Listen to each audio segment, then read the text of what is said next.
کہتے ہیں کہ انصاف کا ترازو سب کے لیے برابر ہوتا ہے، لیکن کیا واقعی ہمیشہ ایسا ہوتا ہے؟ آئیے آج اسی بات کی پڑتال کرتے ہیں۔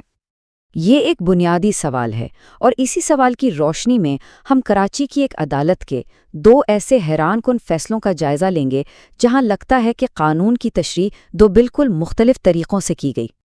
تو چلیں سیدھا معاملے کی تہہ میں اترتے ہیں۔ جگہ ایک ہی ہے، ایڈیشنل سیشن جج 3 کراچی ساؤتھ کی عدالت۔ جج بھی ایک ہی ہیں، لیکن فیصلے وہ بالکل مختلف ہیں۔ اور یہی تضاد ہماری آج کی گفتگو کا مرکز ہے۔ سوچئے، ایک ہی جج ایک ہی عدالت میں 2 تقریباً ایک جیسے کیسز آتے ہیں، مگر ان کے جو نتائج نکلتے ہیں ان میں زمین آسمان کا فرق ہوتا ہے۔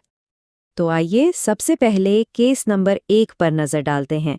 یہ کیس ایک ایسے شخص کا ہے جو آپ کہہ سکتے ہیں کہ قانون کی گرفت سے بھاگ رہا تھا۔ اچھا، اب ذرا اس کیس کی تفصیلات دیکھیں۔ ملزم ہے عظیم اختر۔ ان پر تقریباً 2 کروڑ 30 لاکھ روپے کے غبن کا الزام ہے، جو کہ ایک ناقابل ضمانت جرم ہے۔ اور سب سے اہم بات یہ کہ وہ عدالت سے باقاعدہ مفرور قرار دیے جا چکے تھے۔ اس سب کے باوجود نتیجہ کیا نکلا؟ عدالت نے ان کی ضمانت منظور کر لی۔ اور عدالت نے اپنے فیصلے کی وجہ کیا بتائی؟ یہ کہ ملزم کو غیر منصفانہ ہراسانی سے بچانے کے لیے یہ ایک غیر معمولی ریلیف دیا جا رہا ہے۔ یاد رہے، یہ ریلیف ایک ایسے شخص کو دیا گیا جو قانون سے فرار تھا۔ اب آتے ہیں دوسرے کیس کی طرف، اور یہاں صورتحال بالکل ہی الٹ ہے۔ اس کیس میں ملزم قانون سے بھاگ نہیں رہا تھا، بلکہ خود چل کر عدالت میں پیش ہوا۔ اب اس کیس کو دیکھیں۔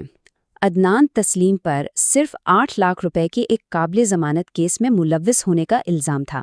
وہ ضمانت کے لیے خود رضاکارانہ طور پر عدالت میں پیش ہوئے اور نتیجہ ان کی ضمانت مسترد کر دی گئی۔ اور ضمانت مسترد کرنے کی وجہ کیا بتائی گئی؟ یہ کہ ملزم کا طرز عمل اعتماد پیدا نہیں کرتا۔ یہ اس شخص کے بارے میں کہا گیا جو قانون کا سامنا کرنے خود آیا تھا۔ اب جب دونوں کیسز ہمارے سامنے ہیں تو آئیے ذرا ان کا ساتھ ساتھ موازنہ کرتے ہیں، تاکہ یہ سمجھا جا سکے کہ یہاں آخر انصاف کا کون سا پیمانہ استعمال کیا جا رہا ہے۔